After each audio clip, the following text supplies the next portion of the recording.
Inteligência artificial. A gente anda falando, escutando sobre inteligência artificial o tempo todo. Mas vocês já pararam para pensar se ela realmente é inteligente? E mais do que isso, vocês acham que ela é artificial? Eu tenho estudado, pesquisado, faz 5 anos, a relação sobre a inteligência artificial e o meio ambiente. E eu posso afirmar para vocês com convicção, ela não é inteligente. E muito mais do que isso, ela não é artificial. E essa confusão não é algo novo para nós. A história mostra isso para a gente. E eu convido todos vocês, vamos nos transportar para o século XIX. Exatamente 1855. Imaginem só, o que a gente está acostumado a ver são essas carruagens com esses lindos cavalos. Só isso. Eis que aparece pela primeira vez para nós o que viria a ser chamado carro. Imaginem só, a gente não tem esse registro, é a primeira vez que a gente olha para isso. O que a gente pensaria? Nossa, os cavalos fugiram. Ou então, que carruagem mais esquisita. Alguém mais criativo. Esses cavalos invisíveis são incríveis. Na verdade, não era nada disso. Não era uma carruagem esquisita, obviamente não eram cavalos invisíveis. Sabe o que era? Era um motor. O motor que ia transformar o mundo e que, naquele primeiro olhar, ninguém viu. E o que acontece com a inteligência artificial hoje em dia é algo semelhante. A gente chama de inteligência, mas ela não entende nada. Ela só identifica padrões. Ela identifica padrões de uma forma, muitas vezes, bastante interessantes. Olhem que história interessante. Uma fintech resolveu criar um aplicativo para concessão de crédito. Até aí, ok. Mas sabe o que tinha diferente? Não tinha nenhum dado pessoal. Não sabia a tua renda, tua idade, nada. Só a forma que você utiliza o seu celular. Quanto tempo você fica nas redes sociais? Quais são os sites que você acessa? Que reportagem te interessa? E sabe que padrão surpreendente foi descoberto? Que as pessoas que não costumavam deixar o seu celular sem bateria, tinham uma tendência a ser maus pagadores. Calma, gente. Quem se identificou com esse padrão? A inteligência artificial não faz julgamento moral, ela não sabe nada de responsabilidade financeira. Ela, na verdade, não é inteligência. Isso é cálculo. E apesar de não ser inteligente, não significa que ela não seja poderosa. Esse poder, sendo utilizado no lugar certo, da forma certa, pode ser impressionante. Tem um projeto na Amazônia chamado Guacamaia. São máquinas fotográficas espalhadas pela Amazônia que funcionam como armadilhas fotográficas. A cada movimento, a imagem é capturada. Cada dispositivo consegue ter 300 mil fotos. As fotos são enviadas em tempo real para um banco de dados onde a inteligência artificial identifica a espécie, identifica se é uma espécie ameaçada de extinção e, o mais incrível, até mesmo se não é uma espécie catalogada. É como se a floresta tivesse milhares de olhos atentos e que pudesse observar cada movimento. Um outro exemplo incrível, imagens de satélite, analisadas por inteligência artificial e que conseguiram mapear na Amazônia. Sabe quantos quilômetros de estradas abertas? 3.446.000 quilômetros. E sabe o que é mais sério disso, gente? 3 milhões de quilômetros de estradas clandestinas. Onde tem estrada clandestina, a gente tem, na sequência, desmatamento. Para que vocês tenham ideia do que é a dimensão disso, equivale a distância da Terra até a Lua 9 vezes. Quase 9 vezes. Vejam, quando a gente pensa na inteligência artificial, ela pode parecer para nós algo fluido, etéreo, leve. Aí está o grande paradoxo. Às vezes a gente usa palavras que parecem até bacana, sustentável. Onde estão seus dados? Estão na nuvem. Não é sustentável. A inteligência artificial não é nada artificial. Ela é completamente material. Para que vocês tenham ideia, tem um estudo canadense que estimou para a construção de um único notebook e de um monitor. Sabe quanto a gente gasta? 1,5 tonelada de água, 21 quilos de produtos químicos, 240 quilos de combustíveis fósseis. Em outras palavras, inteligência artificial é cobre, é silício, é lítio, é a água que é desviada dos rios. Para quê? Para resfriar os data centers. É energia elétrica que é utilizada numa escala que compete com países inteiros. São resíduos eletrônicos se acumulando. E não estão se acumulando na nuvem, estão se acumulando no lixo. Em tempos de COP30, a gente precisa chamar a atenção desse paradoxo. O paradoxo da inteligência artificial. Ela é uma ferramenta extremamente potente, poderosa, para a gente proteger o meio ambiente, para a gente lidar com as mudanças climáticas. Mas essa mesma ferramenta, ela também traz o quê? Enorme impacto ambiental.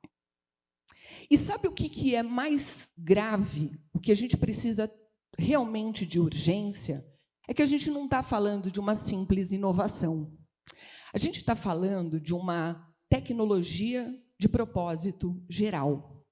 Assim como o motor, assim como a eletricidade, como a computação. Mas o que é uma tecnologia de propósito geral? A tecnologia de propósito geral, como o nome sugere, é aquela tecnologia que se espraia por todos os setores. Muda a nossa vida, a forma que a gente trabalha, a forma que a gente usufrui o lazer. Pensem só no carro. O carro que a gente conversou no início, ele começou como um luxo quase inacessível. E ele acabou moldando totalmente as cidades. Um dos desafios enormes que nós temos para lidar com as cidades, as grandes cidades, é o trânsito. Mas, por outro lado, ele também mudou a nossa relação com o lazer. Com o tempo, com a distância, tudo ficou muito mais próximo e rápido se a gente comparar as carruagens com cavalos. Pois é, essa tecnologia que eu conversava para vocês, que muda totalmente a forma que a gente vive, está nesse patamar a inteligência artificial. Mas a gente tem um outro problema. A gente tem um problema de velocidade. Tudo acontece muito mais rápido. Só para vocês terem uma ideia, o telefone, ele demorou, sabe quanto tempo para atingir 100 milhões de usuários? 75 anos. A internet, 7 anos. E o ChatGPT, que é o grande exemplo, né, de inteligência artificial, apenas 2 meses para atingir esses mesmos 100 milhões de usuários. E tem um dado que, da mesma forma que o motor, que a gente não está enxergando direito. Existe um impacto que vai para além do visível, um impacto que ocorre sobre os nossos corpos, saúde e bem-estar. As redes sociais, que são geridas pelos algoritmos de inteligência artificial, elas alimentam a nossa dopamina. Elas nos capturam em cliques e curtidas num ciclo infinito. Cada clique, cada curtida, cada like é um segredo nosso. É um rastro íntimo que a gente deixa para os algoritmos, que passam a nos conhecer mais do que nós mesmos. E aqui a gente tem um problema sério, que é falar do quanto o nosso livre-arbítrio tem sido, de fato, atingido. As escolhas que fazemos, as músicas, os livros, as comidas, os restaurantes, tantas sugestões, será que essas escolhas são realmente nossas? E mais do que isso, será que as nossas opiniões políticas também estão isentas? Olhem só que fato interessante. Na Romênia, dezembro de 2024, o Tribunal Constitucional Romeno, ele anulou uma eleição presidencial. E sabe por quê? Com a descoberta de 25 mil contas de TikTok falsas. Contas que foram utilizadas para manipular a eleição. Curiosamente, a eleição refeita teve como candidato vencedor aquele que tinha ficado em quarto lugar. Pois é, a IA não está transformando somente as nossas florestas. A inteligência artificial está transformando a nossa saúde, o nosso bem-estar, a nossa democracia.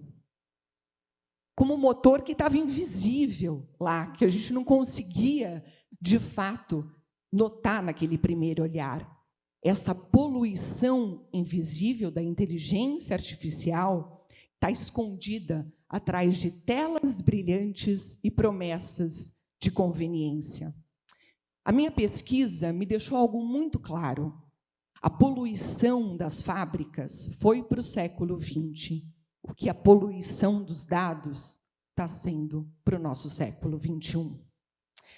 Mas a gente não está fadado a ter o mesmo resultado. A gente não precisa, seguir com o roteiro pronto. A gente pode fazer diferente. A gente pode criar uma inteligência artificial verde. E como é que a gente faz isso? Com regulamentação clara, com o emprego de fontes renováveis, com o reaproveitamento da água, com economia circular para os resíduos.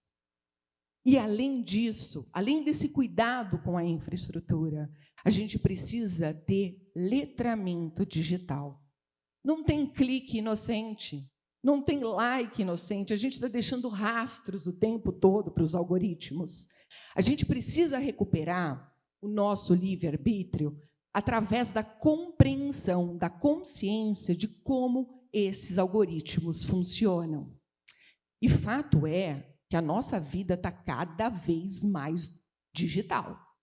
Em setembro desse ano, saiu uma reportagem que eu fiquei assustada, dizendo que as pessoas, aliás, era um dos aplicativos que estavam sendo mais baixados, que as pessoas estavam confessando seus pecados utilizando chatbot. Não é fazendo terapia, confessando seus pecados.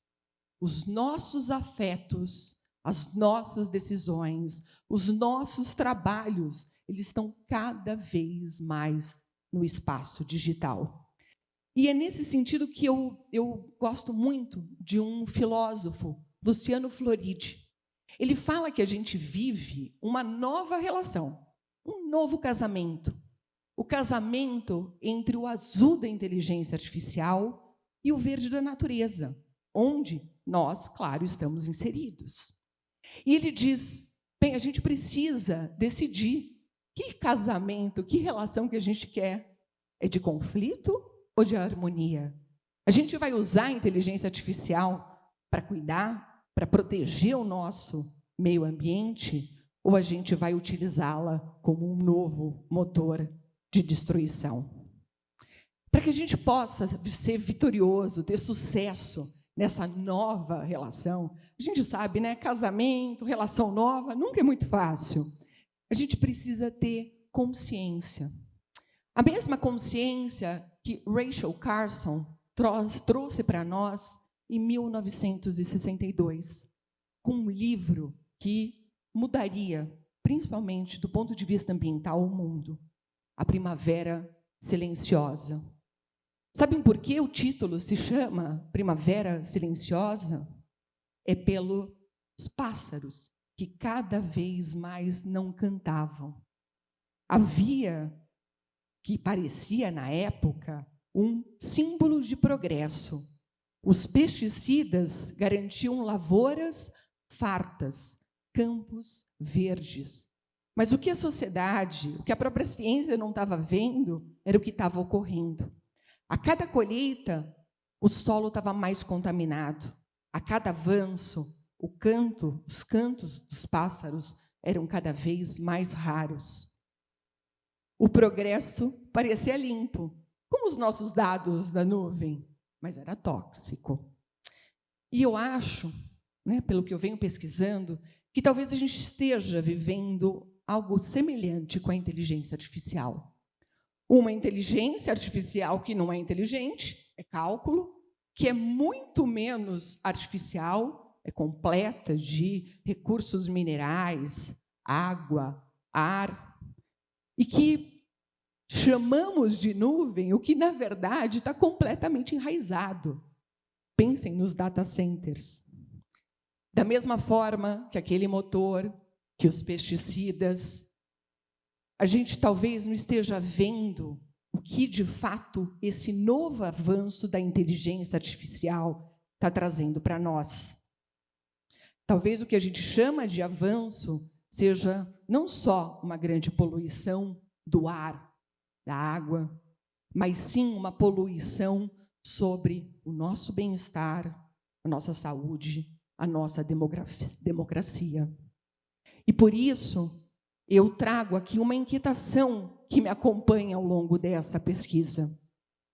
Será que a inteligência artificial, que não é inteligente e muito menos artificial, é a nossa nova primavera silenciosa? Obrigada.